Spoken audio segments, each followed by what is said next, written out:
ರಾಮದುರ್ಗ ಅಗ್ನಿ ಅವಘಡಗಳ ಅರಿವು ಮತ್ತು ಅಗ್ನಿ ಅನಾಹುತ ತಡೆಗಟ್ಟುವ ದಿನದ ಅಂಗವಾಗಿ ಪಟ್ಟಣದ ಅಗ್ನಿಶಾಮಕ ಠಾಣೆಯ ವತಿಯಿಂದ ಅಗ್ನಿ ಅನಾಹುತ ತಡೆಗಟ್ಟುವ ಕುರಿತು ಕಾರ್ಯಕ್ರಮ ಜರುಗಿತು. ಅಗ್ನಿಶಾಮಕ ದಳದ ಗೈಬುಸಾಬ ಫಿರಜಾದಿ ಮಾತನಾಡಿ, ಅಗ್ನಿ ದುರಂತವನ್ನು ಎದುರಿಸುವ ನಿಟ್ಟಿನಲ್ಲಿ ಸಾರ್ವಜನಿಕರಿಗೆ ಅರಿವು ಅಗತ್ಯ ಎಂದರು. ಬೆಂಗಳೂರಿನ ಕಾರ್ಲ್ಟನ್ ಟವರ್ನಲ್ಲಿ 2010 ಫೆಬ್ರವರಿ 23ರಂದು ಅಗ್ನಿ ಅನಾಹುತ ಸಂಭವಿಸಿದಾಗ ಹಲವರು ಜೀವ ಉಳಿಸಿಕೊಳ್ಳಲು ಕಟ್ಟಡದ ಕಿಟಕಿ ಗಾಜುಗಳನ್ನು ಒಡೆದು ಹೊರಕ್ಕೆ ಜಿಗಿದಿದ್ದರಿಂದ 9 ಜನರು ಮೃತಪಟ್ಟಿದ್ದರು. 70ಕ್ಕೂ ಹೆಚ್ಚು ಜನರು ಗಾಯಗೊಂಡಿದ್ದರು. ಇಂತಹ ಅವಘಡಗಳ ಬಗ್ಗೆ ಜಾಗೃತಿ ಮೂಡಿಸಲು ಫೆಬ್ರವರಿ 23ರಂದು ಅಗ್ನಿ ಅವಘಡದಿಂದ ಉಂಟಾಗುವ ಅನಾಹುತಗಳನ್ನು ತಡೆಗಟ್ಟುವ ದಿನವನ್ನಾಗಿ ಆಚರಿಸಲಾಗುತ್ತಿದೆ ಎಂದು ಹೇಳಿದರು. ಅಗ್ನಿಶಾಮಕ ಠಾಣಾಧಿಕಾರಿಗಳಾದ ಮಲ್ಲಪ್ಪ ಕವಡಿಯವರು ಕಾರ್ಯಕ್ರಮ ಉದ್ದೇಶಿಸಿ ಸಾರ್ವಜನಿಕರಿಗೆ ಅಗ್ನಿ ದುರಂತಗಳನ್ನು ತಡೆಗಟ್ಟುವ ಬಗ್ಗೆ ಅರಿವು ಮೂಡಿಸುವುದು ಈ ದಿನದ ಉದ್ದೇಶವಾಗಿದ್ದು, ಎಲ್ಲಾದರೂ ಅಗ್ನಿ ಅನಾಹುತಗಳು ಸಂಭವಿಸಿದರೆ ತಕ್ಷಣವೇ ಅಗ್ನಿಶಾಮಕ ಠಾಣೆಗೆ ಕರೆ ಮಾಡುವ ಮೂಲಕ ಮಾಹಿತಿ ನೀಡಬೇಕು ಎಂದು ಮನವಿ ಮಾಡಿದರು. ಇದೇ ವೇಳೆ ಅಂದಿನ ಅಗ್ನಿ ದುರಂತದಲ್ಲಿ ಮೃತಪಟ್ಟವರಿಗೆ 1 ನಿಮಿಷ ಮೌನಾಚರಣೆ ನಡೆಸಿ ಶ್ರದ್ಧಾಂಜಲಿ ಸಲ್ಲಿಸಲಾಯಿತು. ಕಾರ್ಯಕ್ರಮದ ಅಧ್ಯಕ್ಷತೆಯನ್ನು ಪತ್ರಕರ್ತರಾದ ವಿಜಯ್ ನಾಯಕ್, ಮುಖ್ಯ ಅತಿಥಿಗಳಾಗಿ ಈರಣ್ಣ ಬುಡ್ಡಾಗೋಳ್, ಸುಭಾಷ್ ಗೋಡ್ಕೆ, ಪೊಲೀಸ್ ಪ್ರಕಾಶ್ ಗಾಡಿವೋಡರ್, ಅಗ್ನಿಶಾಮಕ ಅಧಿಕಾರಿ ವೆಂಕಪ್ಪ ಕಾಡರ್ ಸೇರಿದಂತೆ ಅಗ್ನಿಶಾಮಕ ಇಲಾಖೆ ಸಿಬ್ಬಂದಿಗಳು ಉಪಸ್ಥಿತರಿದ್ದರು. ಕಾರ್ಯಕ್ರಮವನ್ನು ಅಗ್ನಿಶಾಮಕ ಇಲಾಖೆ ಸಿಬ್ಬಂದಿ ಮಂಜುನಾಥ್ ಹಾದ್ಲಿ ಅವರು ನಿರೂಪಿಸಿದರು. ವೃತ್ತಿ ಬಾಂಧವರೇ, ಇವತ್ತಿನ ದಿವಸ ಅಗ್ನಿ ಅವಘಡ ಅರಿವು ಮತ್ತು ಅಗ್ನಿ ಅನಾಹುತ ತಡೆಗಟ್ಟುವ ದಿನವನ್ನು ನಾವು 23/2/2010ರಂದು ಆದಂಥ ಬೆಂಗಳೂರಿನ ಹಳಿ ಏರ್ಪೋರ್ಟ್ನಲ್ಲಿ ಇರ್ತಕ್ಕಂಥ ಕಾರ್ಲ್ಟನ್ ಟವರ್ನಲ್ಲಿ ಆಕಸ್ಮಿಕವಾಗಿ ಮಧ್ಯಾಹ್ನ 3 ಗಂಟೆ ಸುಮಾರಿಗೆ ಒಂದು ಶಾರ್ಟ್ ಸರ್ಕ್ಯೂಟ್ನಿಂದ ಬೆಂಕಿ ಕಾಣಿಸಿಕೊಳ್ತದೆ. ಅಲ್ಲಿ 3ನೇ ಫ್ಲೋರ್ನಲ್ಲಿ ಬೆಂಕಿ ಕಾಣಿಸಿಕೊಂಡಾಗ ಅದು 3ನೇ ಫ್ಲೋರ್ನಿಂದ 7ನೇ ಫ್ಲೋರ್ವರೆಗೂ ಬೆಂಕಿ ವಿತ್ ಫಾಗ್ ಹೊಗೆನು ಆವರಿಸ್ಕೊಳ್ತದೆ. ಅಲ್ಲಿ ಏನಾಗಿರ್ತೈತಿ, 160 ವಾಣಿಜ್ಯ ಮಳಿಗೆಗಳಲ್ಲಿ ಇರ್ತಾವ. 7 ಅಂತಸ್ತಿನ ಕಟ್ಟಡ ಇರ್ತೈತಿ.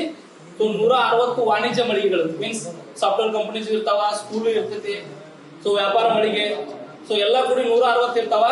3ನೇ ಫ್ಲೋರ್ ಇಂದ 7ನೇ ಫ್ಲೋರ್ ವರೆಗೆ ಏನಾಗುತ್ತ, ಅಲ್ಲಿ ದಟ್ಟವಾದಂತ ಹೊಗೆ ಆವರಿಸ್ಕೊಳ್ತದೆ. ದಟ್ಟವಾದಂತ ಹೊಗೆ ಆವರಿಸಿಕೊಳ್ಳೋದ್ರಿಂದ ಏನಾಗುತ್ತಾ, ಅಲ್ಲಿ ಕೆಲಸ ಮಾಡೋರಿಗೆ ಏನ್ ಮಾಡ್ಬೇಕು ಅನ್ನೋದು ತೋಚಿದಿಲ್ಲ ಅವ್ರಿಗೆ. ಈಗ ನಾವು ಮ್ಯಾಗಿನ ಫ್ಲೋರ್ನ ಬೆಂಕಿ ಆಯ್ತಪ್ಪ ಅಂತಂದ್ರೆ ಕೆಳಗೆ ಬರ್ಬೇಕಂತಂದ್ರೆ ಅಲ್ಲಿ ಎಕ್ಸಿಟ್ ಎಂಟ್ರನ್ಸ್ ಅಂತ ಬೋರ್ಡ್ ಇರ್ತೈತೆ. ನಾವು ಫೈರ್ ಡಿಪಾರ್ಟ್ಮೆಂಟ್ ಇಂದ ತಗೊಂಡಿದ್ರೆ ಮಾತ್ರ ಇರ್ತೈತಿ. ಅಲ್ಲಿ ಏನಾಗಿರ್ತೈತಿ, ಒಮ್ಮೆ ಜನ ಪ್ಯಾನಿಕ್ ಆಗಿಬಿಡ್ತಾರ.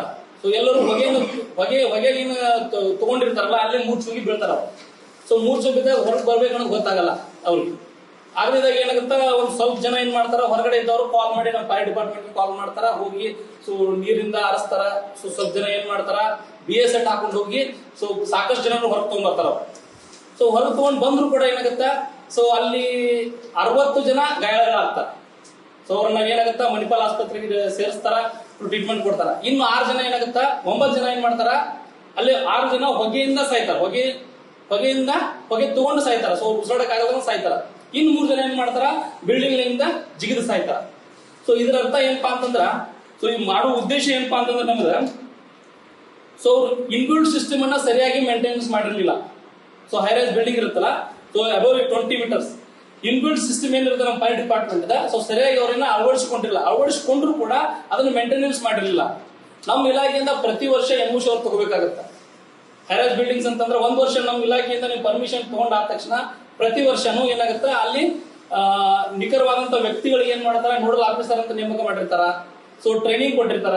ಅವರೆಲ್ಲರೂ ಮೇಂಟೈನ್ ಮಾಡ್ಕೊಂತ ಇರ್ಬೇಕು. ಅದು ಮೇಂಟೆನ್ಸ್ ಇರ್ಲಿಲ್ಲ. ಅದಕ್ಕೆ ಏನಾಗುತ್ತೆ, 15 ವರ್ಷದ ಹಳೆ ಬಿಲ್ಡಿಂಗ್ ಅದು. 2010ಕ್ಕಿಂತ ಮುಂಚೆ 15 ವರ್ಷದ ಹಳೆ ಬಿಲ್ಡಿಂಗ್.